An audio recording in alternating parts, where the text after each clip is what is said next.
A very fresh and hearty afternoon to everyone present here. I hope all of you are doing great. I, Vanchika Garwal, feel highly honored in extending my warm welcome to everyone attending this very interactive and knowledgeable webinar on the International Mangroves Day. I must mention that this is a great initiative taken by the Eco Club of Tecnia Institute of Advanced Studies to aware the students about such important days. So let's not take much of your time and please invite the Honorable Director, Sir, of Tecnia Institute of Advanced Studies, Dr. Ajay Kumar, for his ingenuous words. Please, sir. First of all, I would like to thanks the Eco Club that you have taken yet another initiative on the issue of the Azadi Ka Amrit Mahotsav, the mandate which has been given by the Eco Club of Government of NCT of Delhi, further to celebrate the 75th year of our independence of India. The mandate given to us of UN International Mangrove Day. So the moment we have been working on this mandate of what is International Mangrove Day, most of the students have been saying that what exactly is the mangrove, and reason being the faculty concerned over here, Dr. Nivedita and others, those who are from the biology side, they are the botany side, they will be able to identify what is the relevance of mangrove. So to make the student aware what exactly is the mangrove, International Day for the Conservation of Mangrove Ecosystem. It's not just a lifeline for the coastal communities. UNESCO is also celebrating the International Day for the Conservation of the Mangrove Ecosystem every year with the aim of raising awareness about the mangrove ecosystem. According to the United Nations, UNESCO, mangroves are disappearing at the rate of at least 3 to 5 times faster than the overall losses of the global forest, and which is the cover of the face for the infrastructure development, urbanization, agricultural land conversion. And when the cyclone Amphan hit the Bengal Sundarbans region in May 2020, it left a trail of destruction reminiscent of the 1999 super cyclone that killed thousands in Odisha. Experts rued that Amphan devastation would have been limited if there has not been a rampant deforestation. So human activity, deforestation, including tourism and fishing, and changes in the land were reduced the health and the extent of the Sundarban mangrove cover. So Sundarban is a home for the world's largest mangrove cover. One of the India is having the world's largest mangrove cover, and a prolific ecosystem between the land and the sea and the ocean. The coastal communities all over the world depend on these ecosystems for their well-being and protection and for the food security. So they are the breeding grounds for the, you can say, several, you can say, marine organisms. And biggest contribution towards these coastal communities is the acts as a natural barrier against tsunami and storms, surges, and the rising sea, sometimes erosion also. So the Kyoto Protocol has rightly put on that we have to create among our younger generation the sense of sensitization towards the environmental factor. So climate change is one of the most important factor. We are talking about various global warming and the change in scenario. Of late, we've been seeing that the mountains are crippling and our national highways were lost in Himachal Pradesh. The Chamboli, lot many things is uprooted because of these human activities. So mangroves is one of the important areas which can be able to make you near to the natural system, natural ecosystem. Without taking much of your time, I feel that we have got our experts with us who will be able to tell us what are the current estimations of the mangrove coverage in India and how the things are shrinking for the last 40 years, and what we are doing and what it is expected out of us to safeguard these mangroves, including the Godavari Krishnan mangroves, Batiknath mangroves wetland, Barthang Island, Andaman Nicobar wetland has been also there. And lot many mangrove systems, ecosystems are over there in India, including Tamil Nadu, including Goa and some areas, coastal belt areas. So government of India has made its efforts that total mangrove cover should increase, and they are making this it sensitized that each and every student of BA, BBA, and BJMC will be able to cover these topics in time to come because it leads with the ecosystem. So, climate change report and the Forest and the Environment Ministry, Union Ministry of Environment and Forest and Climate Change reported certain things in line of that mandate of Eco Club, which has been exerted by the by our government. We further we have to preserve our global geoparks, world heritage sites of various biosphere reserves for the future generation. That's very important. And we have to make and promote these sustainable management and conservation of these mangroves. With this, I feel that they will be able to highlight that what are the importance of mangroves, how the forest cannot be overestimated or underestimated. These are the natural barriers and natural disasters, maintaining the natural disasters for the centuries for the conservation of the same thing.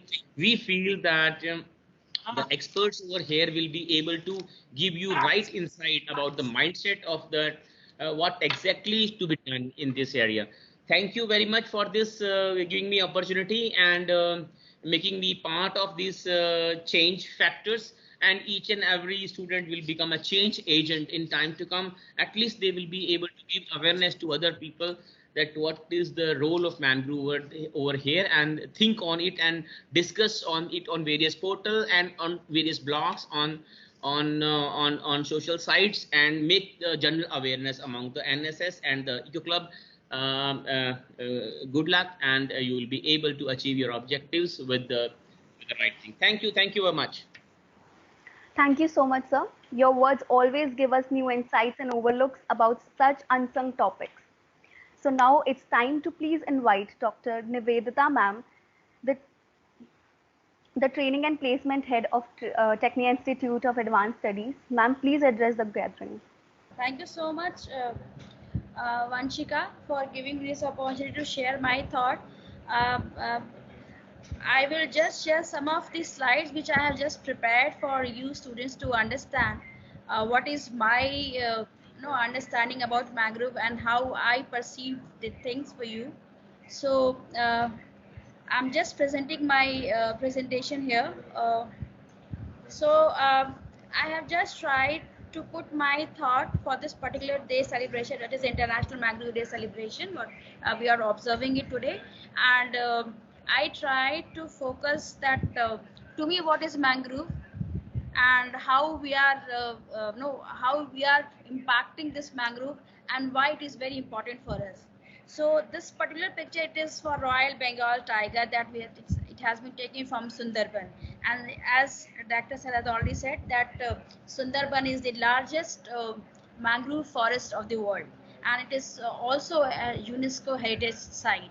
So if you talk about mangroves, what at all are mangroves? They are salt tolerant vegetation that actually grow in the regions where tide comes and where estuaries are there.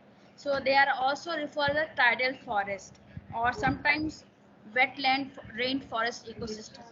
Right? This particular picture, it is from Florida's mangrove forest. It is written here. If you talk mangrove ecosystem, it is the interface between the terrestrial forest and aquatic marine ecosystem. It includes diversified habitats like mangrove dominant forests, little laden forest, floors, mud flats, coral reefs, and contiguous water. Right? These are trees. Mangroves are actually trees and shrub species that grow at the interface between land and sea. And what the uniqueness of these trees is that they have a specialized root, and these roots are known to absorb. They come up above the water and take oxygen from the air, because the roots, they are always immersed in mud or soil, and because of that the water, the excess of water in the soil make it the oxygen deficient system, and that is why the roots come up above the water and they take oxygen from the air. Now if we talk about they create a very unique environment, and very typical environment which is very much particular to this particular system only. And if you talk about the number of fish, number of crustaceans, for example, I mean turtles and crabs, they used to grow in this particular ecosystem only. Have you heard about this particular species, Redlay turtles, which is now endangered? This is one particular turtle which is very much common in various mangrove forests. Now, have you heard about any fish which can climb the tree? This is tree climbing fish. This is again found in mangroves. This is another example which is in mangrove forest only. Proboscis monkey. Kingfisher, again a famous name. So if you talk about that, it very unique type of organisms and plants are found in mangrove forest. If you talk about India, how the mangrove forests are distributed, you will find that the highest area under mangrove forest is in West Bengal, followed by Gujarat, Andhra Pradesh, this is Andaman and Nicobar Island, and Andhra Pradesh. So West Bengal has the highest kilometers area under the coverage of mangrove forest. Now, if you talk about this West Bengal, we know that in West Bengal we have this Sundarban, and this is UNESCO World Heritage Center as well, and is the largest mangrove forest. If you talk about where it is in the Gangetic Delta, and it is very important, universally important for globally endangered species, including Royal Bengal tiger, Ganges Irrawaddy dolphins, estuarine crocodiles, and the critically endangered endemic river, that is Batagur Baska. It is the only mangrove habitat in the world for Panthera tigris, that is the Royal Bengal tiger, right? So why mangrove matters? I'm just quoted here saying from one of the fishermen from the Thailand, if there are no mangrove forests, then the sea will have no meaning. It is like having a tree with no roots, for the mangroves are the roots of the sea. So this tells the importance of mangrove, and especially for those people who are actually living near the coastal area where the livelihood depend on the sea and the marine ecosystem. So mangroves are like kindergarten, sea grasses are the secondary schools, and coral reefs are the high school and colleges for fishes. And once the fishes graduate from university, they return to kindergarten to spawn. This is again saying by Khun Fishet.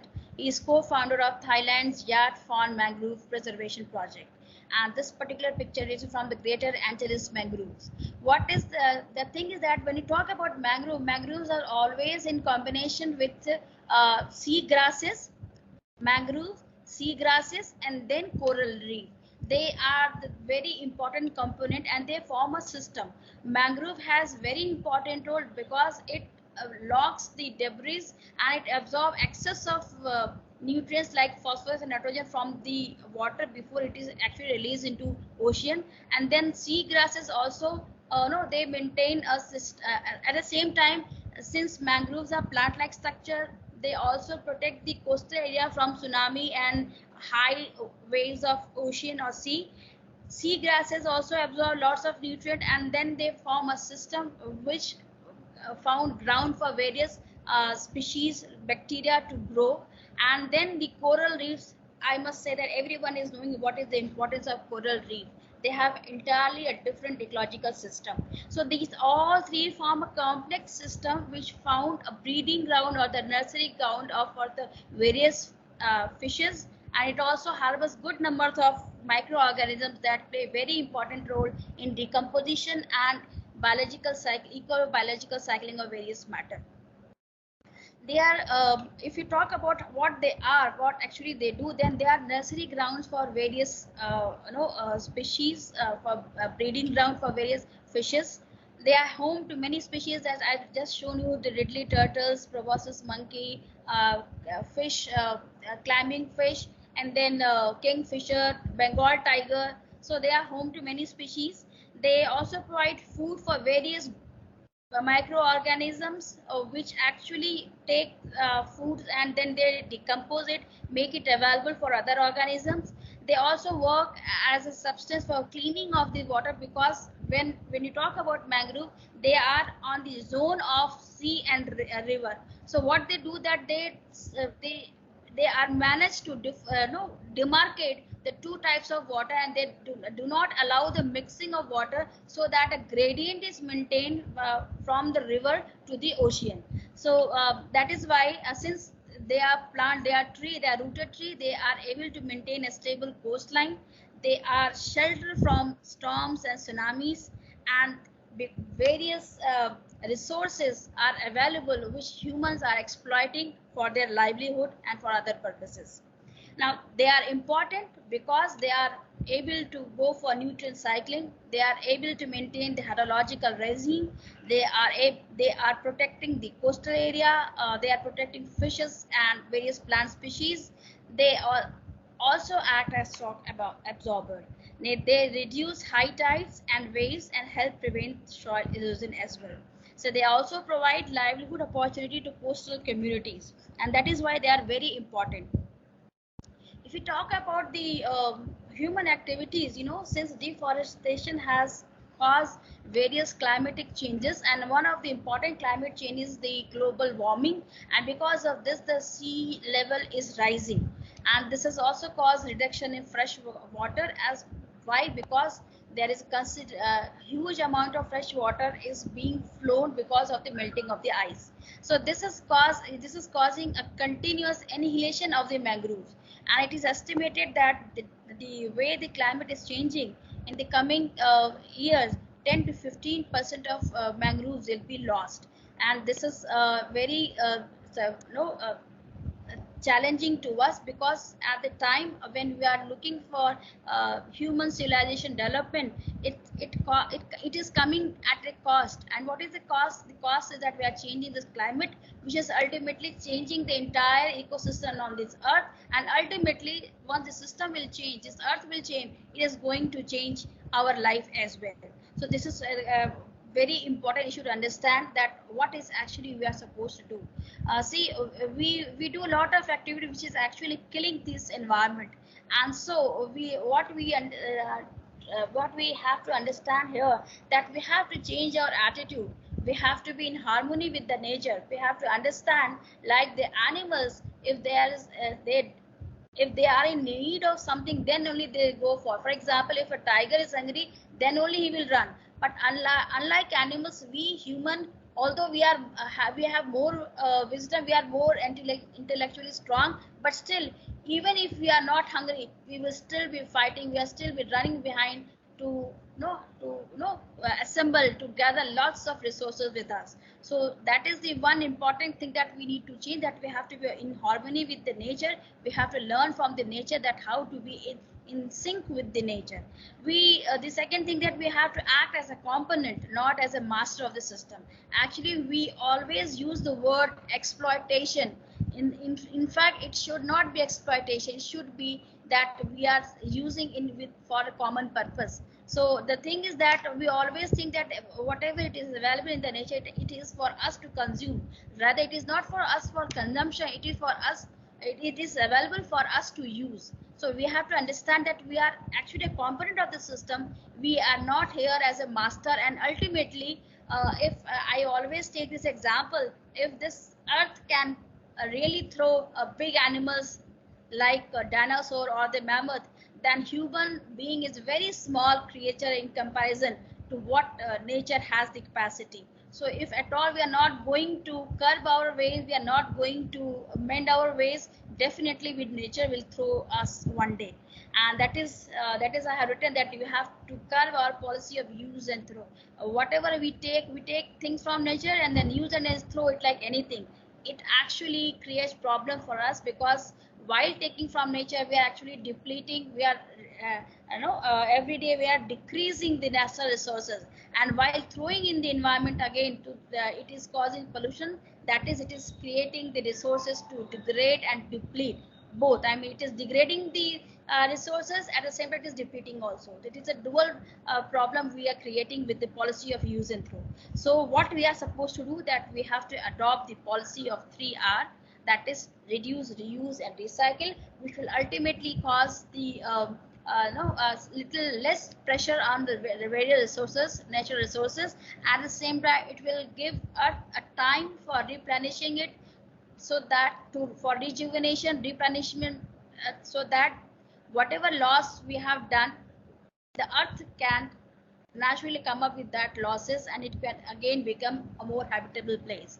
And this corona, this lockdown imposed corona has actually taught us that in a very short span of time, once we stopped using our vehicle and stopped working with factories and all that, how the environment has cleaned in a very short span of time, and it shows some miraculous views that we have not seen for ages. Some of you might have noticed that you have observed clear sky for the first time in your entire life. So this is the time when you need to understand that we actually have to curb our ways to maintain various resources. Mangrove happens to be one very important resource, because it is maintaining the all marine ecosystem.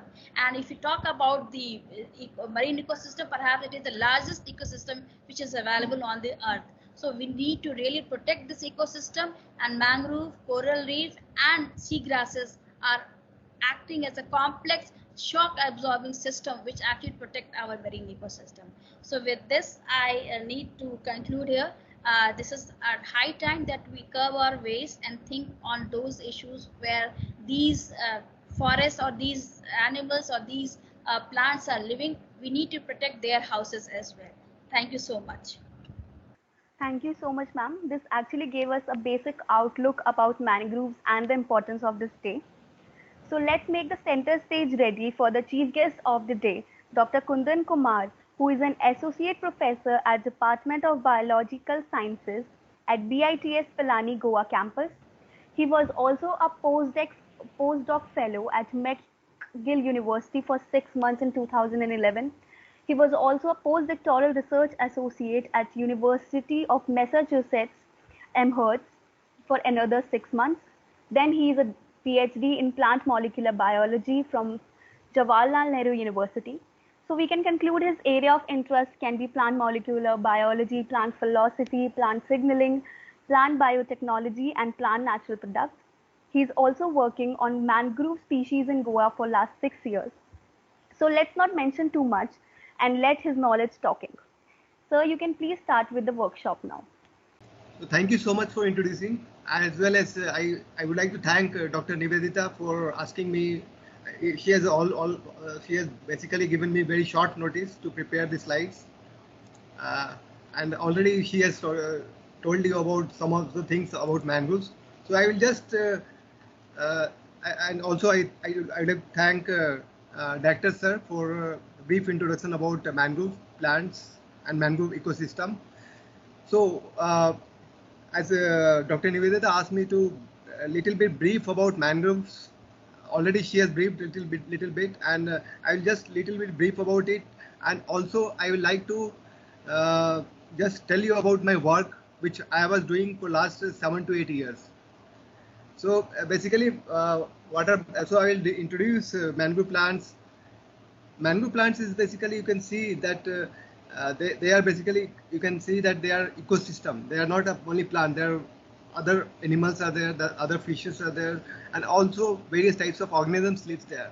So, but mangroves is called because of the type of plant which is present in that particular ecosystem. So mangroves are basically called because of the plants, not because of other organisms.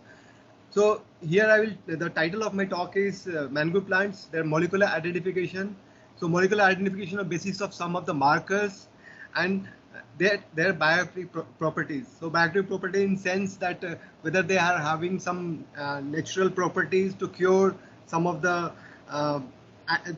whether they have some antibacterial properties or they have some antioxidant properties or anti-cancerous property. So that we are going to see in my further slides. So, you know, what are estuaries? Estuaries can be defined as a standing water body within a coastal region where there is greater net inflow of fresh water than an influx of seawater, right? So estuaries is a place where the most of the mangroves vegetation lies. And this is the area where river water as well as sea water will basically they will mix up, and here the water level gets rise and fall within with the tides. So here salinity fluctuates. Basically salinity goes more than sometime 100 ppt and sometime it goes less than 30 ppt. So salinity basically fluctuates in that particular area. And as you know that estuaries are most fertile ecosystem in the world. So most of you are, as he told me that you're from BBA or MCA, but you must have read all this information from EVS and from science, because some of you may have read biology up to 10th. So you may be aware about this. So I think that you are aware of estuaries, that they are most fertile ecosystem in the world, and there is a greater productivity is there. Even more than the adjacent ocean or freshwater upriver. So estuary is a place where the most of the mangroves grows. And here in Goa region, so there are like two estuaries are there, Mandovi estuaries as well as Juari estuaries are there. So most of the my studies was focused on those estuaries, and we go there, collect the plants, and we work on that. So you see that these are the plants which are called as mangrove plants, right? They are growing near the estuaries. And these are the plants which are already talked by Dr. Nivedita, that they have different type of root system. Prop root system is there, as well as some of the those nematophore type of root system will be there, that we'll see, right? So these are the mangrove plants which are growing near the estuaries, and they are basically grown in shallow water. They are not growing in the main estuary, but they are growing in the shallow water. And you can see that this mangrove forest is also called as mangals. And they are not only limited to estuaries, they are also present in the salt marshes, and they sometimes they coexist, right? So mangroves are flowering land plants, and they are adapted to live in the intertidal region. So you can see that these are the mangroves which are just outside the particular mangrove forest area. So you can see the prop roots are there. You can see stilt roots are there here. So these are the stilt root. So basically these mangroves are called as red mangroves, because they are basically when water current will come, these are the first mangroves which will these are the first mangrove plants which will just prevent the tides, right? And they are mostly grown in higher salt concentration. So these are the red mangroves, and the one which is growing just after this one, that will be called as black mangroves, right? So they will have this type of nematophores. You may be knowing that some of the mangroves, they have prop roots, some of the mangroves, they have nematophores, right? So these are breathing roots. These are also prop roots are also breathing roots, because they have the lenticels through which the gaseous exchange can take place. And these are the breathing roots. These are the nematophores. These where the gaseous exchange takes place, because these cells.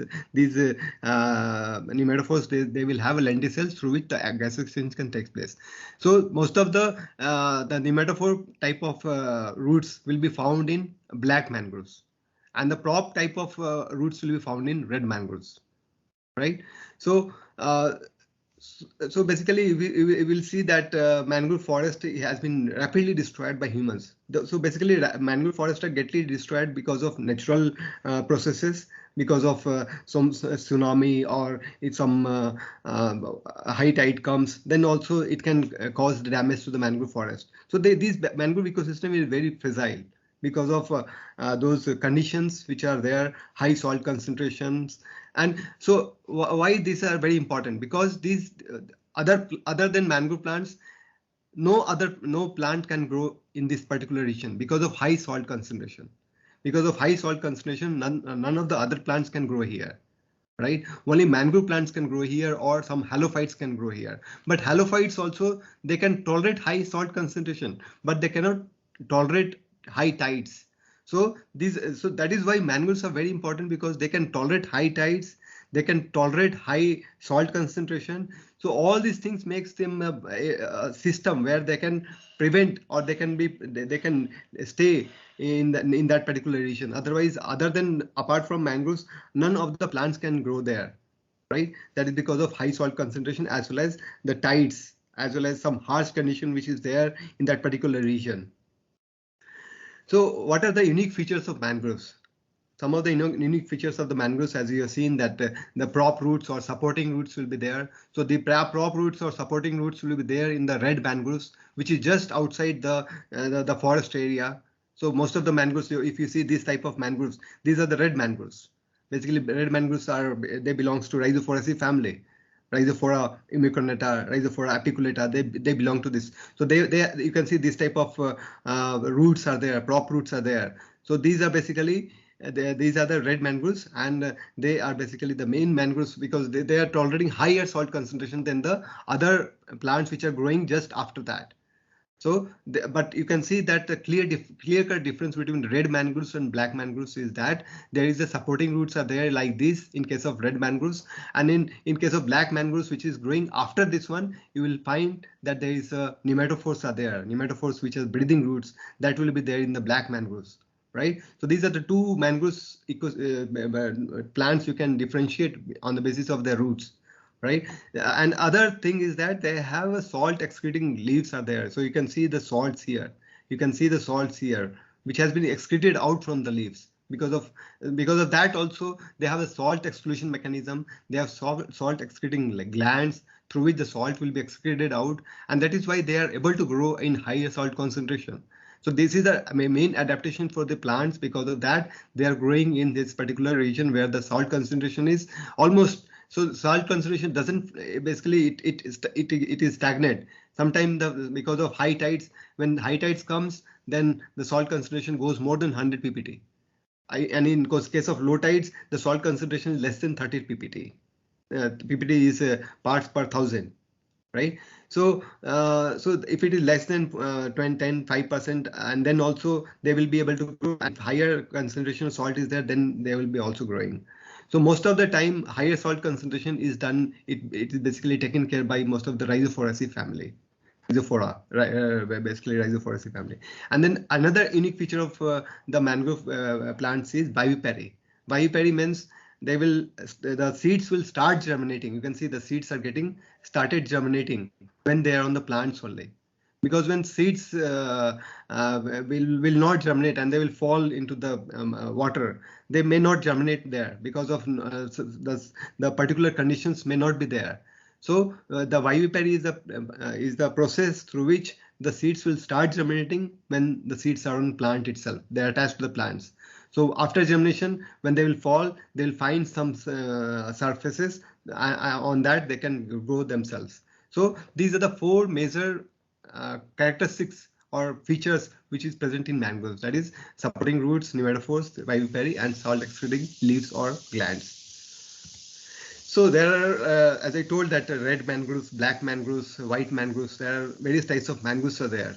So most of the cases you will feel that the red mangroves are the more vulnerable because they are on. So in a mangrove forest, you'll find that red mangroves are towards the most water side, and they will have prop roots. So most of the time they will be inundated in the water, and they will have more salt concentration. They will be they are having more. They will feel more tides, and they will have more salt concentration. They will have and after that black mangroves are there, where you will find the low. So basically they will be after red mangroves, and here the difference between red mangroves and black mangroves is that you will find here prop roots, and here you will find the nematophores. Right, and here the salt concentration is a little bit lower because they will absorb most of the salt. Right, and white mangroves are the one which is basically Lagunicaria racemosa are the plants which are coming under white mangroves, and they can tolerate very less concentration salts. So after black mangroves, these are the mangroves will be there, and these are the associated mangroves, and where the salt, they cannot be able to tolerate higher concentration salts, but they are also grown in the mangrove vegetation, buttonwoods, but they are not basically true mangroves. So mangroves can be decided. So basically, these are the true mangroves: red, black, and white mangroves. Buttonwoods are not true mangroves; they are associated mangroves, right? So, what are the importance of mangroves? As Madam has told you, and Sir also told so many things about importance of mangroves. So, I'm not going in details. So, they have complex root system, and and basically you can see that they are the shelter. They basically they absorb most of the pressure from those tides, high tides, and all. So they have a protective role, and it has been widely recognized, especially after devastating tsunami of 2004. That they wherever more mangroves were there, that much devastation was not there compared to where the mangroves were not there, right? And also they are basically they arrest coastal erosion and seawater pollution. They are fertile breeding ground for many fish species and other marine fauna. They are the important source of livelihood for various coastal communities, and most of the people are dependent upon their medicinal properties, honey, tannins, waxes, and fishing. So these are the livelihood for various coastal communities, and in Goa also various community depends upon this particular mangrove ecosystem. And they are important carbon sink because you know that a lot of plants are there, so they can so whatever the carbon dioxide will be there, that can be absorbed because of they have higher photosynthetic rate, and that is why they are important source of carbon sink. So you can see that in mangrove ecosystem, not only mangrove plants are there, there are crabs there, skippers, sponges, polychaetes, mud shrimp, clams, and most of the time you'll find that birds are nearby mangrove plants or mangrove ecosystem, because and so many places you will see that there is in Goa also they have created a Salim Ali bird sanctuary where people used to go in the mangrove forest and they can watch birds, because these are the natural home for the most of the birds. So that is why birds, and it is good point for tourism, as well as it is having a bird watching also what person can do, right? So this is a mangroves is a plant, but it is an ecosystem also, because so many things are associated with mangrove plants. So if you see the world distribution of mangrove forest, basically it is present between 30° of north to 30° of south latitude. They are not present after that. Okay, so they are present in this area only. They are present in this area only. They are not present in after the 30° north and 30° south, right? So they are present between 30° north to 30° south, right? So mangrove forest are, so that is why most of the time the countries which are mostly having mangrove vegetation belongs to Indonesia, India, and most of the time it is South American countries. They have most of the mangrove vegetation compared to any other countries. So if you see the world mangrove distribution, most of the time the East Asia constitute about 33.5% of total world mangrove distribution. After that, it is South American countries where 15.6% of mangrove vegetation lies there. And South Asia, it is about 6.8%, out of which India constitute about 45% of total mangrove from South Asia. Right. So these are the world mangrove distribution, which suggests that these are the areas where most of the focus should be there. So to conserve the mangrove vegetation, because you know, because of natural anthropogenic processes as well as natural processes, the mangrove vegetation is shrinking. Okay. So if you see the global change in mangrove coverage, so if you compare 1918, where the mangrove coverage was about 45 million hectare, right, for 50,000 hectare. In 1918. So from there in 1970 we have 288,000 hectare. In 1980 it came to 175,000 hectare, and in 1988 basically it is 138,000 hectare, right? 140,000 hectare, and now currently in 2020 it was demonstrated that it was we are having 150,000 hectare. So if you see, the mangrove vegetation has gone down from 450,000 hectare area. The mangrove vegetation area has gone down from 450 million hectare, 450,000 hectare to 140,000 hectare. And now in 2020, it was demonstrated, it was shown that 150,000 hectare is there. on which the mangrove vegetation is there. So quite 3 to 4 times reduction of mangroves has been taken place if you compare from in 100 years. So if this will continue, then it has been shown that in 2030 we will have less than 100,000 hectares of land with mangrove vegetation. That is the main issue, why we should work on towards the reclamation or restoration of mangrove plants. Because of you see that because of natural processes as well as various anthropogenic processes, the mangrove vegetation is getting lost. And we have to reclaim those mangrove vegetation.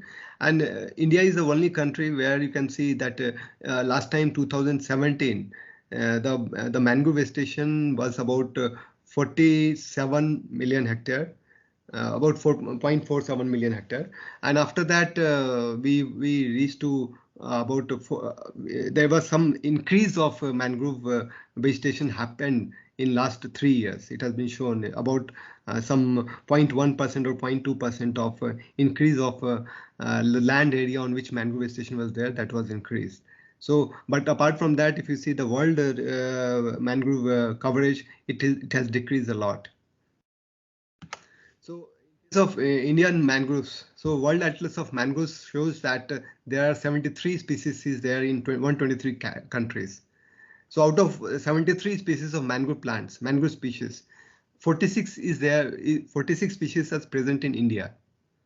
Okay, and that too not in all the states. Delhi doesn't have any mangrove species, right? So it belongs, it basically because of they are present only in estuaries. So it will be present only in those areas where the coastal areas they will be present only in the coastal areas. So they are present in 9 states and 4 union territories of India. Right, so you can see the highest number of land area where mangrove plants are grown, that is in Sundarban, right? And after that, Gujarat is there, where the second largest land area is there for where the mangrove plants are growing, right? So if you see the mangrove distribution in India, there's like, as I told that there are about 12 states are there, 12 states and union territories are there in which mangrove vegetation is growing. And most of the area in which the mangrove vegetation is there, that belongs to West Bengal. And this is like in largest mangrove vegetation is present in Sundarban. World's largest mangrove vegetation is present in Sundarban. So mangrove covering state, if you see, as I told that most of the mangroves is present in West Bengal, but you can see that there are some other places also like Gujarat, 23.6% of mangrove is there. And then Andaman Nicobar Islands, about 12.3.9% of mangroves is present. And Goa is a very small state where 0.52% of total mangroves area is there in Goa, right? So, but you see that the mangrove speciation, there are about 43 mangrove species is there, but Goa is very diverse because of even though the area is small, 0.52% of area is there for mangrove vegetation, but number of mangrove species is about 14 we found. Total number of mangrove species was present in Goa is about 14. So next slide, please, ma'am. Yeah, so these are the threats which mangrove faces. The threats includes climate change. So because of rising sea level, this will increases soil salinity, and that will also reduce the growth of mangroves. And also agriculture, because most of the area will be utilized for agriculture, so the mangroves area can be cleared up.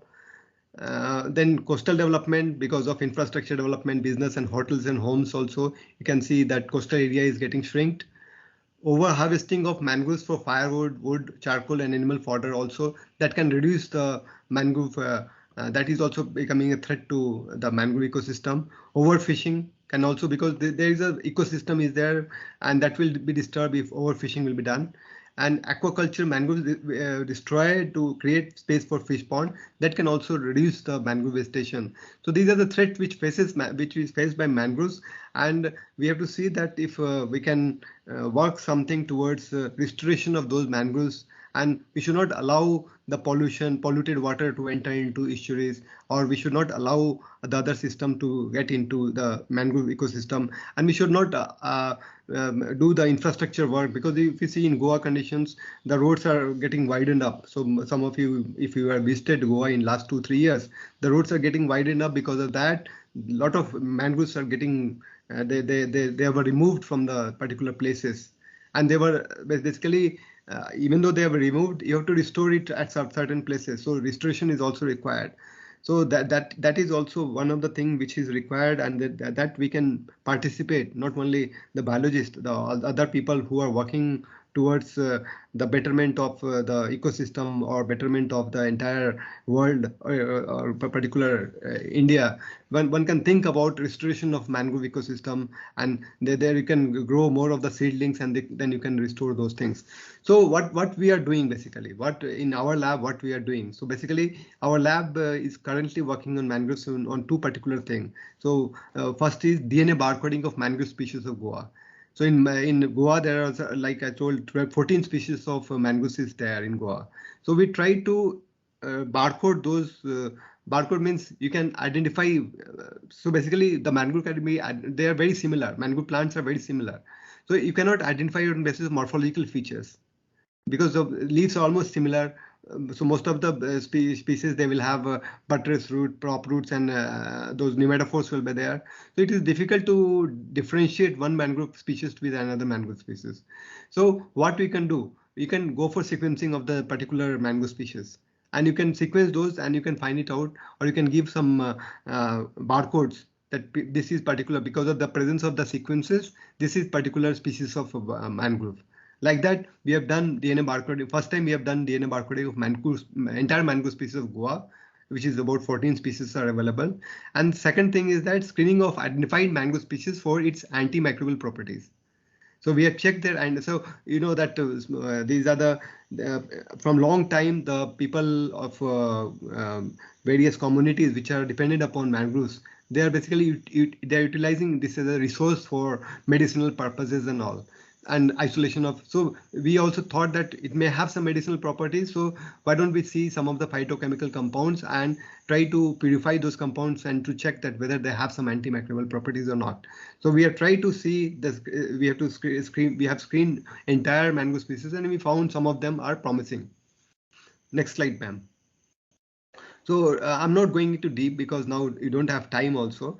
So there are like barcode markers are there. Some of the genes are there which we called as DNA barcode markers. So in plants, there are like different barcode markers called the RBCL and MATK. These are basically gene sequences.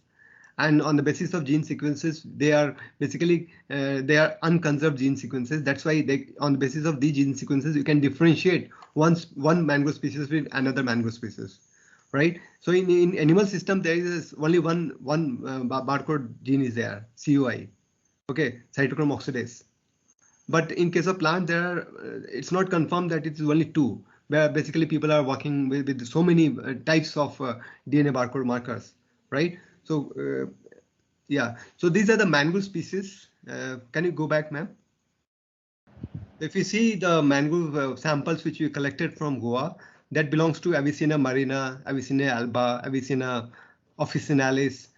So all these basically these belong to Acanthaceae family, and these Brugueria cylindrica, Brugueria zimnorhiza, these belong to Rhizophораceae family, and this Aegicetus cornea. So there are about 14 different species are there, and which belongs to 6 different family. And most of them are basically tree species, and we collected the sample, we prepared herbarium. Next slide, ma'am. The herbarium is in this form. You can see the different forms of plants which is present, and you can see the most of the plants are similar. So basically you cannot differentiate this plant with this plant.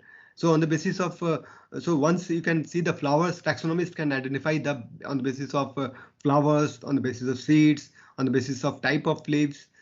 So, but on layman, but without flowering one, even for taxonomists also, this is not difficult. This is very difficult to differentiate between Brugueria cylindrica and Brugueria zimnorhiza. Similarly, Rhizophora micronata and Rhizophora apiculata, they are mostly same. You cannot see the difference between them. So we try to see that if we can barcode them and try to, yeah. So these are the basically we have sequenced the genes. And these are the accession number of different genes that belongs to RBCL, MATK, ITS region. And then go to the next slide, ma'am. Barcoding of selected species 20th. Yeah. So here you can see the barcode we have done on the basis of these 4 markers we have done. And we found that ITS plus RBCL and MATK is the best suited marker which can barcode entire mangrove species of Goa. So you can differentiate. You can basically, on the basis of with the bioinformatics tools, we have differentiated all the mangrove species on the basis of species as well as genera. The genera should be differentiated between different genera, right? And species should also be differentiated on the basis of. So with different bioinformatics tools, we have tried to differentiate the different type of mangrove species on the basis of these MATK plus ITS2 genes. And then we have tried to see try to say that this region, this MATK region and ITS region, can be able to differentiate all the mangrove species of Goa, and that to 14 mangrove species of Goa, right? So this entire results we have published in 2018 PLOS One journal. Next slide, ma'am. So after that, after identification of mangrove plants, and now we can able to relocate that where the plants are, we are trying to see that what are the bioactive properties of mangrove species. So we checked the literature and we found that they are having, mangrove species are having antibacterial properties, anti-cancer properties, antifungal, and these are the compound. These are the plant species like Agiceras corniculatum. These are the bioactive compounds are there. And these are anti-inflammatory compounds are there. You can see there. So some of the work has already been done, but none of the work has been done in the Goan mangrove species. And we thought that we should work with the Goan mangrove species and try to find out what are the antimicrobial compounds which is present in Goan mangrove species. Next slide, ma'am. So we have gone for antimicrobial assay. We have gone for oxalate extraction with different solvents, and then we have done MIC assay, phytochemical analysis, and then checked. And further on, we try to identify a single compound which having some potential properties. Next slide. And these are the antibacterial properties. You can see the ethyl acetate extract is showing the inhibition. So the Avicenna marina, this is AIM is Avicenna marina, Acanthus. So basically AC is Acanthus ilicifolia. So basically this is, so here in the wells we have added the crude extract and we found that the bacteria is not growing. That means it is having antibacterial properties. Similarly, we have seen here also Rhizophora micronata. So you can see Sonarchia alba. So these are the organisms we have placed, like, so it is for Streptococcus aureus, Streptococcus epidermis, it is for Xeromonas aeruginosa. So they shows that this particular mangrove extract, they have some antibacterial properties. Next, ma'am. So these are the antibacterial properties of Methalonic extract. So we have extracted in different solvents and we have tried to see different types of solvent is having different properties. Next slide. And these are the zone of inhibition. So the highlighted color shows that highest zone of inhibition against different types of organisms. So Streptococcus aureus shows highest zone of inhibition from Avicenna marina, right? And Bulgaria gymnorrhiza also show highest zone of inhibition. So this plant can be used against this Avicenna marina and Bulgaria gymnorrhiza plant can be used against Streptococcus aureus or Streptococcus epidermis, right? So we also checked for anti-candida activity and we also find that they also inhibit the crude extract. We have not purified it till now. So we have checked anti-candida activity and we found that some of the mangrove plants shows anti-candida activity, right? And these are the zone of inhibition you can see. So these are the, and next slide, ma'am. Yeah, these are the various phytochemicals which is present in mangrove plant extract. So we have, these are the different solvents like hexane, ethyl acetate, ethanol, methanol, and these are the compounds like saponins, phenolics, flavonoids, alkaloids, tannins, and terpenoids. So this is a qualitative essay where try to find out which are the compounds are there. So we found most of the plants is having tannins, they are having phenolics. So most of the compound was having phenolics and tannins. Next slide, ma'am. So here you can see that the Sonarchia cacellaris, they have a higher amount of total phenolic content. So total phenolic content was higher in terms of 196 microgram per GAE per gram, right? TFC is basically a total flavonoid content. So total flavonoid content was higher in Bulgaria gymnorrhiza as well as Sonarchia cacellaris, right? So next slide, ma'am. So these are the polyphenolic compound. We try to see that whether these are, so these, some of them are having show the antibacterial properties. So we have tried to find it out. We have quantified them with the help of LCMS facilities. And these are the like chlorogenic acid. So these have been detected in negative mode. So these vanillin and coumarin has been detected in positive mode. So I'm not going into detail because you may be not familiar with these topics. So I'm just going through it. Right. So these are the chromatograms. So if you do LCMS, then you will find different. So you can see one single peak is there, which belongs to chlorogenic acid. So we have a standard, and we found, and on the basis of that, we can quantify them. So what is the concentration of ferulic acid in that particular plant? So next slide, please. And this is positive mode, vanillin and coumarin. And subsequently, we can do vanillin. We can quantify vanillin content and coumarin content in plants. And next slide, ma'am. Yeah. So here you can see that Agiceras corniculatum, they have higher chlorogenic acid. These are phenolic compounds. Then caffeic acid is highest in Avicenna officinalis. So we have checked entire all 14 mangrove species. What is the phenolic compound? Different phenolic compound, which are like 10 phenolic compound we tested, and we found the differential content of those phenolic compound. And this phenolic compound can be used as a this phenol compound can be used as a antimicrobial properties. So we have also checked that whether this particular phenolic compound can be used as antimicrobial properties. Next slide, ma'am.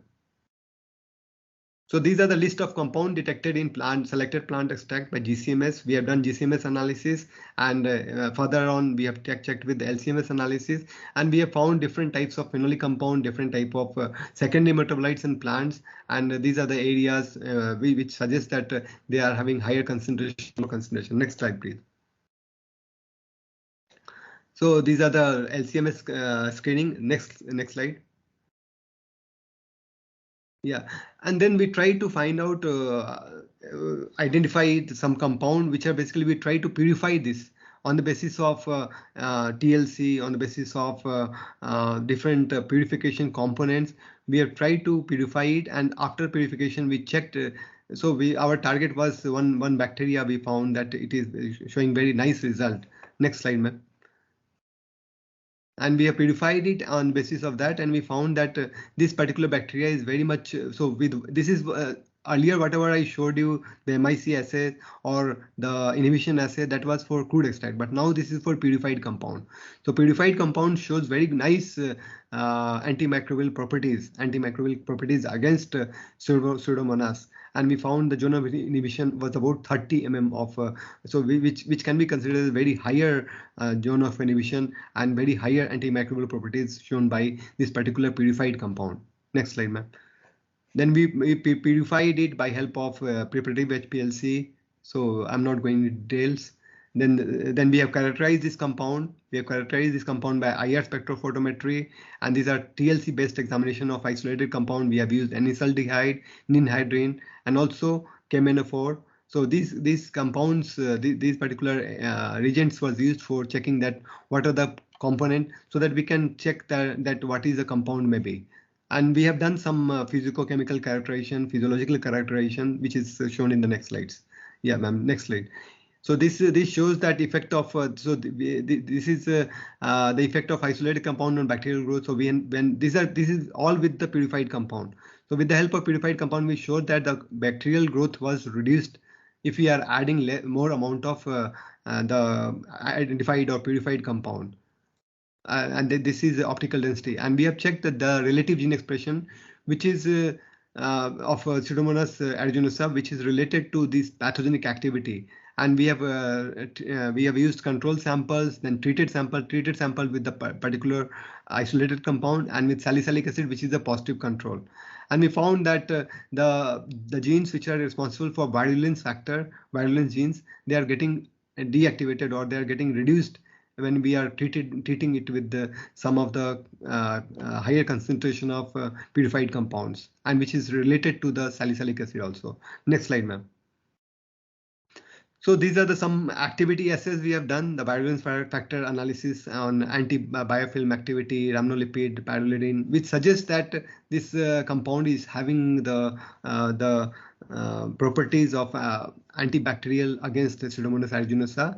And the conclusions of the presentation which is made is the next slide, ma'am.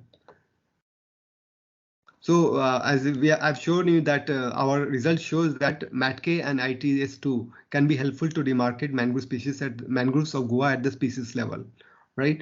And mangroves are rich source of antioxidant, phenolics, and antimicrobial properties. And the ethyl acetate extract of mangroves are having very higher antimicrobial properties. And this particular Avicenna marina, Sonaricia cassiloris, can be the potent, they are the most targeted mangrove plants which can be used against the microorganisms. And the data from LCMS shows various metabolites which suggest that they have various bioactive compound where the more purification steps are required to purify the compounds and see their activity. And the isolated antibacterial compound having bioactivity against bacterial isolate activity guided was used to isolate the bacterial compounds and purified using column and preparative HPLC. And this isolated compound shows that the active fraction is, and so we are trying to see what is the structure of that compound by NMR, by nuclear magnetic resonance spectrophotometry, and then we will try to see that if we synthesize that compound, then how nicely we can kill those organisms, and that will be our target to see. And these are the lab members. Mostly this entire work is done by Nilesh Dahibate, and the collaborators are Professor Utpal Rai, Rahul Janamade, Dr. Devendra Kumar, and Dr. Sudhakar Srivastav. And these are the funding support I received in last 9 to 10 years. Thank you. I will be happy to answer the questions if you have any. Can I ask a question here, Dr. Kundan? Yes, ma'am. Yes, please. Yes, sir. What the presentation? It was an excellent presentation, and it has opened a new, discussion topic for us. Whatever we discussed up till now, whatever we were knowing that it is very important ecologically, but now you have shown us how they are important and how again they can be used for treating various bacterial diseases or fungal diseases. So that is absolutely something very surprising for us, and just wanted to understand that have we actually commercialized any of the product, not from Goa but from any other mangrove forest in India? Basically, some of the groups has worked on it and they identify it, but it's not commercialized till now.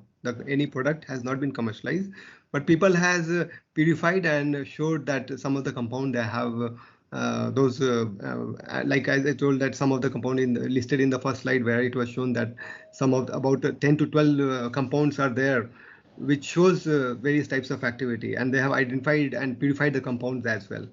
But commercialized purpose, you can see that there may be some other product in the market which may not allow this type of compound. So if they should be very much competitive against those particular things which is already available in the market. So that is what the thing, like it may be that is why it may be not in the commercialized state. But yes, some of the compounds has been identified and they have been purified and they have been shown that they have some antimicrobial or anti-cancerous compound. So till now we are in the process of identifying the compounds or elucidating the structure of the compound. So till now we have not. So if we find the structure and all, then only we can do the patent and then we can go ahead with commercialization. But from entire Indian perspective, I can say that till now the compound has not been commercialized till now. It also demands that lots of activity is required and lots of stakeholders should come forward to promote such type of research, and really they should fund it so that at least they can be developed. And as you said that you are about to patent it once it is your structure, you are able to find the structure. So this is one why I'm asking, because post-COVID lot of options have been opened, particularly in health and pharma industry. So anything which is coming to support your health system or health, the general health of the people, then it should be really worked upon, because now it is a time COVID has taught us to work on health system. So that is why I asked this question. Now the second question is, sir, that See, most of the time, the other use, or rather the word exploitation, is that we can also use these plants for, these forest species for, revegetation, or the, once just reclimatization of the destroyed system. So I just wanted to understand these property, right, antibacterial or antifungal properties of these plants, are they going to help the plant to restore a destroyed ecosystem? So that is also a question mark, that if you isolate a compound and then you have to, if you isolate a compound, then you have to synthesize it and then you can use it, because forest department will not allow you to harvest that much, because you know that for if you want to isolate a compound and if you want to commercialize it, you have to have you have to harvest entire plant, or entire vegetation of that particular will be harvested. So the thing is, like, if you want to use it as a for pharmaceutical compounds, so that is what I heard from CDRI. There's a company, there are people, group of people are working in CDRI, where CDRI is Central Drug Research Institute. So where they have patented it, but it was not commercial. It was they were not able to commercialize it because of this reason, because forest department will not allow to harvest most of the leaves from there, because this entire thing is based on so much of extraction, so much of so you have to synthesize it. So once you find if it is a small compound, you can synthesize it in lab and then you can see it. You can use it for commercialized purpose, but not from. So this will basically, if you harvest the plant for medicinal purposes, there is no the plant will not be benefited. Basically, it is for human consumption only, or for animal uses only. So plant will not be benefited because you are harvesting so much of leaves. So that is not required. So that is also why the pharma companies, they cannot take up this entire processes and they can move forward. So that is one thing is there, that you have to see that if you can synthesize this thing, whatever the compound you isolated, and synthesize it in laboratory condition and then use it for commercialization. But if it is a long molecule, if it is a long molecule where the synthesis will not be synthesis will have a lot of issues, then this will this cannot be done. This cannot be the pharma company will not take this as a lead and they cannot work on it. Yes, sir. Thank you so much. Very rightly you said that yes, once you know the structure, you can synthesize it, and depending upon the process of the synthesis, the pharma companies will take or will not take. This is something absolutely right, sir. No, the other question: what happens with the destroyed mangrove forest? Are these compounds help them for any sort of reclimatization of the destroyed mangrove forest? So there may be Just to give a understanding what I am trying to ask. See, we have heard about that they are mycorrhizas. They help the plant for revegetation. So similarly, these compounds, are they going to help for reclimatization also for any particular destroyed mangrove forest system? So see, this we are trying to isolate from leaves. So there may be some endophytes will be there, or some Okay. organisms will be there that can help them to reclimatization and all. But as such, we have no idea that whatever the compounds we are looking from the leaves, that can be Okay. utilized for reclamation for the mangrove station. Okay. So whatever you have studied, you have extracted from leaves. Yeah, leaves. Yes. Yes. Okay. Thank you so much, sir. Thank you so much. Okay, thank you for attention, and I hope that it was. It's now lunchtime for everyone, I guess. So if any question is there, let me know. Otherwise, Yes, sure. Vanshika, please spit up. Thank you so much, sir, for such unparalleled information. Like, we celebrate these days every year, but still we remain unaware. So we are looking forward for more such events and information. Thank you so much, sir, and thank you so much everyone for participating. Dr. Kundan, thank you so much. thank you, ma'am. Thank you for invitation, and thank you for inviting me so that I had presented my work. And I know that you are not, you have taken a second dose of vaccine today. And you gave me your permission that yes, you are available just a call away. and I informed you of very late. Sorry for that inconvenience, but still, you were very prompt and very gracious in making yourself present for today's program. And last but not least, I would also like to give thanks to Dr. Ajay Kumar, the director of the college. It is only his guidance that we are able to do such program here. And now he has also, Dr. Kundan, as I told you, that he has also given your candidature to the Delhi government for further such programs. You may be impaneled, and other colleges may be calling you for certain other programs. So thank you so much, Dr. Kundan. Thank you, Dr. Nivedita. Thank you so much for inviting me. Yes, please. Thank you, sir. Dr. Bajpayee, sir, thank you so much. आप भी हैं? Dr. Bajpayee, sir. Yes, madam. I am there from the very beginning. I am listening each and everything. Sorry, sir, मैंने देखा नहीं. How was, sir? आपसे मैंने बुलवाया नहीं, sir. नहीं, मैं तो इसलिए आ गया कि यहाँ पे बहुत अच्छी चीज आज ये फ्लोरा फोना पे डिस्कस हो रहा था और मुझे भी याद आ गया अपना 25-30 साल पहले पढ़ाई छुड़े हुए तो बहुत टाइम हो गया ना. 11th में पढ़ी थी, 11th के बाद नहीं पढ़ी थी बायोलॉजी. जी. आज फ्लोरा फोना वर्ड सुन करके बिल्कुल पुरानी यादें ताजा हो गई और बहुत अच्छा सेशन था. एक्सीलेंट, बहुत बढ़िया. और थैंक यू डायरेक्टर सर जिनके इनिशिएटिव से और जिनके डायरेक्शन इनिशिएटिव तो हम लोग से कराते हैं सर, लेकिन डायरेक्शन सर का रहता है. बहुत अच्छा रहा जी.